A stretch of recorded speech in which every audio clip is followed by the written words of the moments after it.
தேச சௌக்கியம் 13, சோரபயம் 9, சோரநாசம் 3, அக்னிபயம் 3, அக்னி சாந்தி 3, துஷ்ட நிகிரகம் 7, சிஷ்ட பரிபாலனம் 7, பிராணி சௌக்கியம் 15, பிராணி துக்கம் 13, மகோத்பாகம் 11, நைட்ரிகம் 7, மின்னல் 4, கல்மழை 6, இடி 6, அதிவிருஷ்டம் 11, அனாவிருஷ்டி 13, மூஷிகம் 19, சலபம் 7, சுகம் 19, சொஸ்ரம் 19, பரசக்கரம் 7, தங்கம் 14, வெள்ளி 8, தாம்பரம் 16, வெண்கலம் 4, லோகம் 14, இரும்பு 10, திரும்பு 12, ஈயம் 12, ரசம் 8, முத்தம் 2, முத்து 2, ரத்தனம் 2, பசி 5, தாகம் 17, துக்கம் 15, சோம்பல் 15,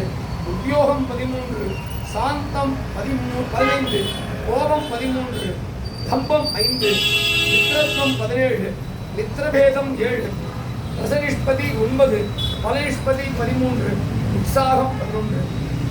சித்திரை மாத பிறப்பின் பலன் விலை குறைவும் கலகமும் உண்டாகும்.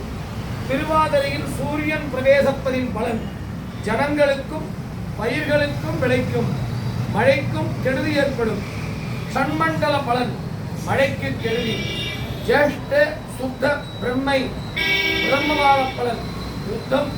ஆஷாட சுத்த பஞ்சமி வார பலன் அற்ப மழை. கிருஷ்ணபக்ஷ ரோகிணி திதி பலன் எல்லா பயிர்களும் திருப்தியடையும். புஷ்ய அம்மாவாசை வார பலன் ராஜ்ய நாசம்.